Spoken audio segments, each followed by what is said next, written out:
When we talk about hypoplastic right heart, in essence, we're discussing pulmonary atresia with intact ventricular septum.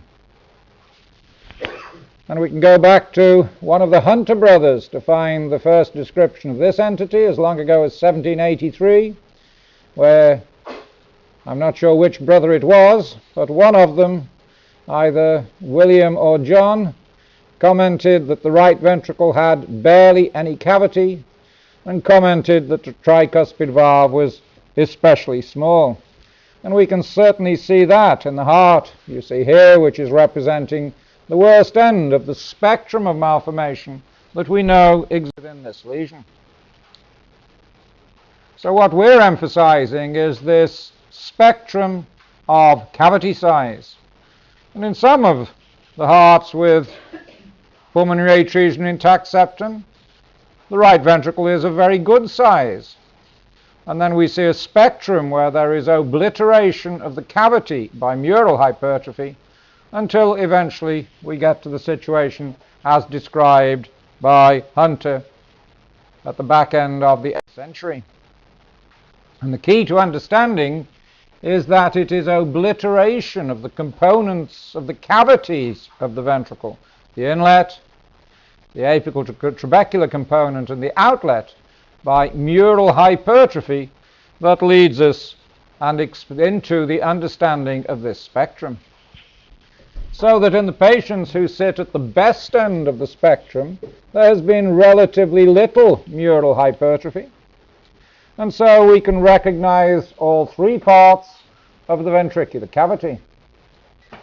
And the key to the understanding of this lesion is that there is an outlet that, as you see, leads to the undersurface of an imperforate pulmonary valve. But when we look down on the pulmonary trunk from above, we can see that there is that valvar plate. When we look carefully, we can see the three zones of initial apposition of the leaflets at the sinutubular junction. But we can see that the valvar leaflets themselves have fused together, and the hole in the middle of the valve has itself become imperforate. But nonetheless, there is a plate of valvar tissue, and these are the lesions that lend themselves to perforation, either by radiofrequency or by laser, and then subsequent balloon dilation.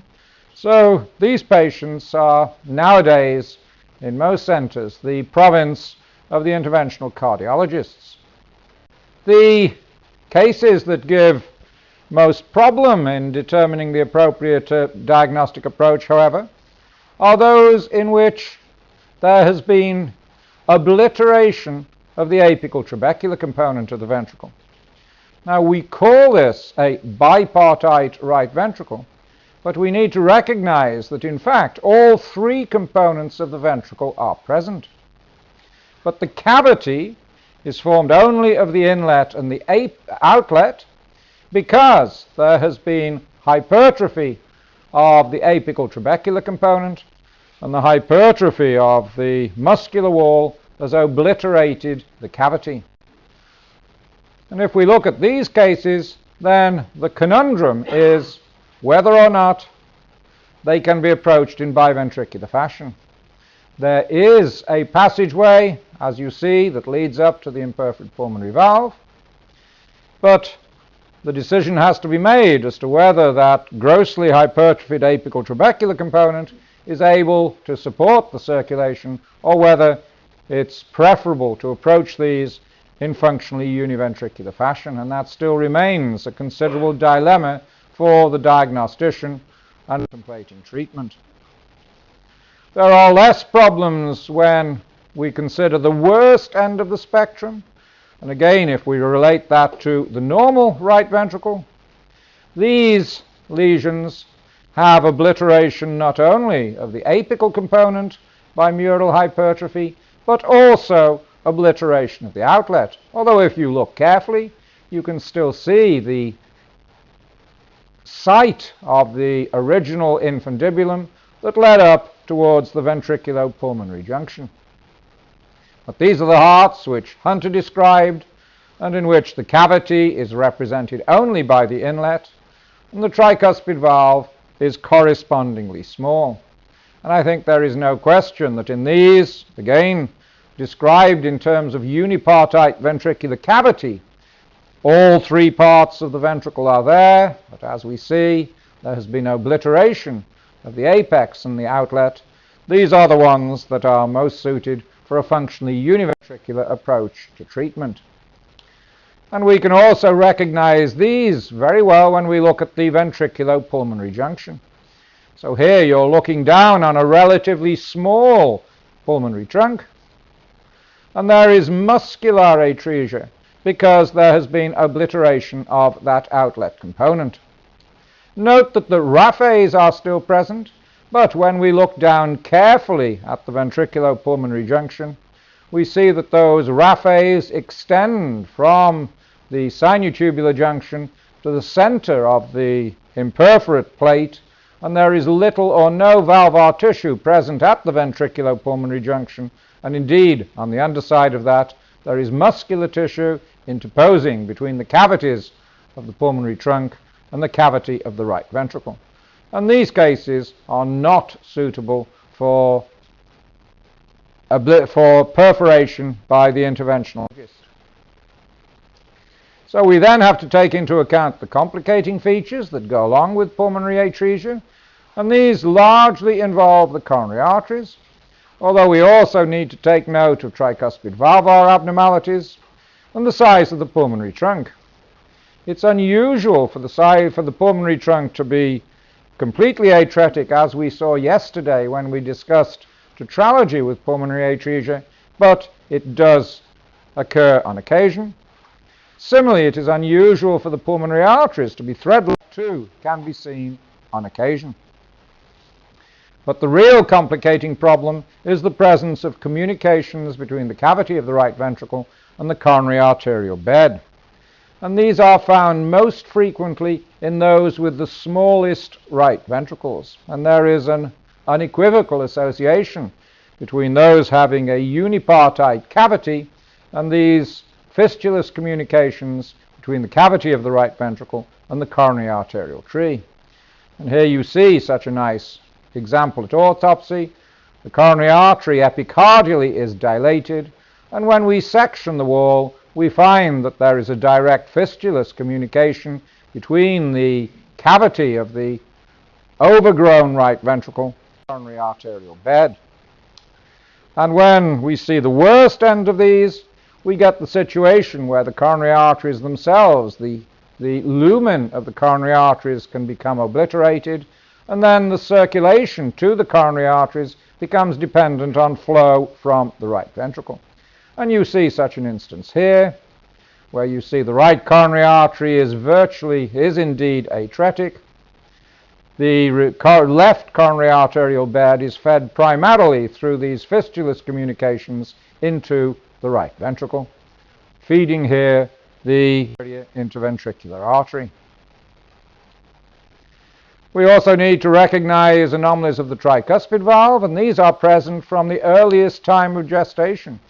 So here is one of Andrew's nice cases of a fetal example of pulmonary atresia with intact septum, and you see that the septal leaflet of the tricuspid valve is displaced from its annular attachment, showing that we're dealing with Ebstein's malformation.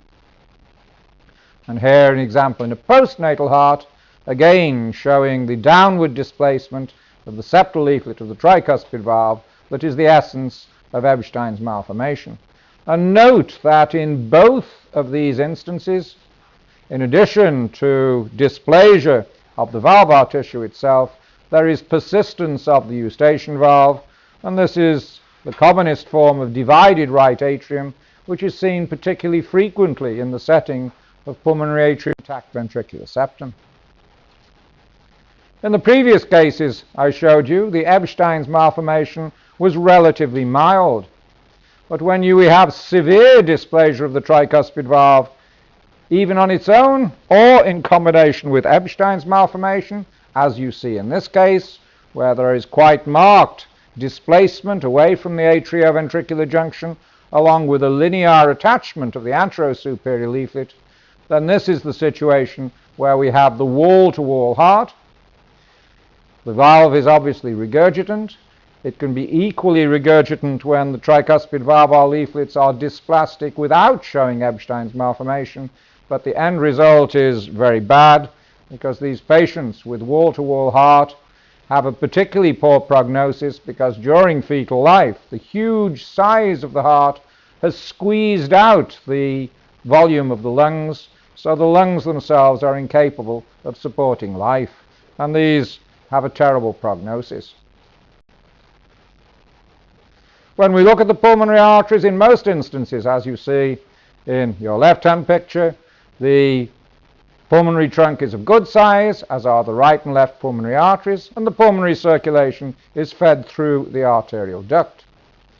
But a proportion of cases have a smaller pulmonary trunk, and in some instances we can find thread-like pulmonary arteries, but this is very much the exception rather than the rule. In the United Kingdom collaborative series of over 150 cases that were collected on a clinical basis, 2 of the cases were shown to have systemic to pulmonary collateral arteries, but when they were then studied at autopsy, they were found initially to have been tetralogy with pulmonary atresia, and the ventricular septal defect had closed spontaneously during later life. So you can find systemic to pulmonary collateral arteries, but if you do, suspect that initially there had been an interventricular communication. So what we are talking about is a biventricular disease, even though in the setting of severe mural overgrowth it can become functionally univentricular. It is our belief that the morphology reflects the time since the atresia occurred during fetal life, and it is the association between right ventricular, tricuspid valve and coronary arterial anomalies that lead us to suspect this, but it is the fetal phenotype that demonstrates the worst end of the spectrum.